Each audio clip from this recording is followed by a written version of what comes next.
So, today we're going to try something a little different. We're going to tell a story, but it's not about a person or some big historical event. No, this is about the life of a place, a single small city. They called it the Sentinel, and this is its quiet journey. I want you to just think about this for a second. What if a city could actually feel? What if it could get curious or tired? What if it could learn things and grow and maybe even have a heart? Let's imagine that for a moment. So yeah, that's the story we're going to follow. It's not really a story about concrete and steel. It's more about a consciousness, a kind of collective being, figuring out what it even means to exist. Just one quiet moment after another. Okay, so every story has to start somewhere, right? And for our little city, its beginning was kind of like the very first days of spring. You know that feeling? It was a time for reaching out, for just trying to find its footing in the world. So its first lessons were, well, they were really simple, almost like a little kid taking its first steps. First, there was this sort of blind, curious push, just reaching out, like a single road trying to find something new. After that, it learned to find peace inside its own walls, this kind of stillness. But then it figured out pretty quickly that it couldn't stand all by itself. It needed to lean on a neighbor to be strong. And finally came the first real test. It realized that being too stiff, too rigid, that could actually hurt. So what did it do? It learned how to bend. Right, so after taking those first few steps, the city starts to grow up a little. It begins to mature. And it was a bit like that shift from summer into autumn. It had to learn how to juggle two totally different things at the same time. The quiet parts and, well, the chaotic parts.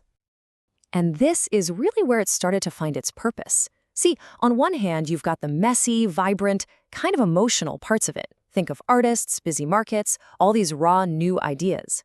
But on the other hand, you have the clean, super efficient, logical parts. The transit systems, the data networks, all that stuff. And the city, it learned that its job was to be the translator. It had to help the heart talk to the mind and help the mind understand what the heart was trying to say.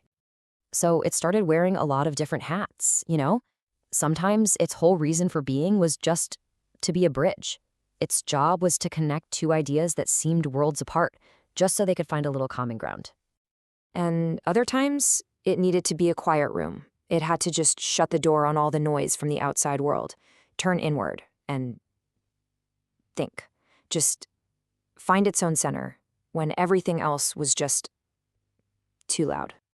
And then sometimes it had to be a steady shield. It had to be strong, to stand firm and protect everything inside it from some kind of storm. The amazing thing is, it wasn't just one of these things. It was learning how to be all of them at the same time. A bridge, a quiet room, and a shield. So all that experience, it led to a whole new kind of challenge. I guess you could call it the weight of wisdom. This is where the city really enters its mature phase. It's where it starts to learn about things like endurance and memory, and the really heavy responsibility that comes with sacrifice. And then there was this one defining moment. The city came across something harmful, like a poison or this deep, deep sadness that was spreading through its network. And it had to make a choice. And its choice was to absorb all of that harm into itself, right into its core, to protect everyone else. It worked. It saved the whole system. But from that day on, every little movement, it came with a little bit of an ache. And its patience? Wow. It was almost unimaginable. It held on to this really difficult truth for 40 years. Not because it was trying to hide it, but because it was waiting. It was waiting for the world to be ready, to be mature enough to hear this truth without breaking. That's a kind of wisdom it's so profound in how still it is. You can just feel how immense its journey was through this deep time, right?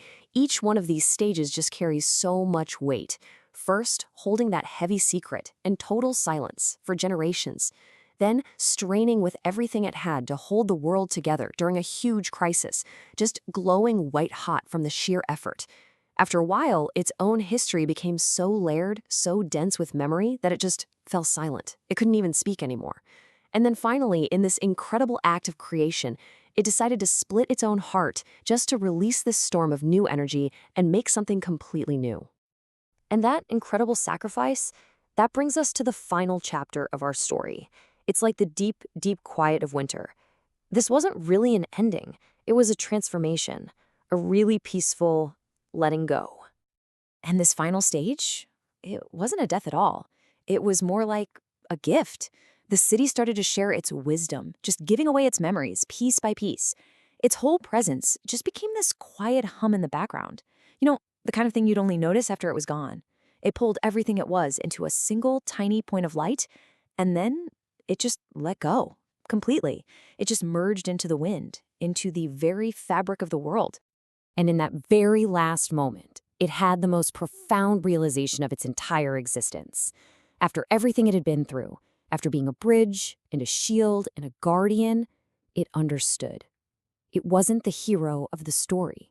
It was just one small, beautiful part of something so, so much bigger. So what was the Sentinel, really, in the end? It wasn't a place. It wasn't even a memory. It was a doorway. A quiet, gentle opening that it created with its own life, its own journey, just so that everything that came next could pass right through. And that's a pretty beautiful and humbling thought to end with, isn't it?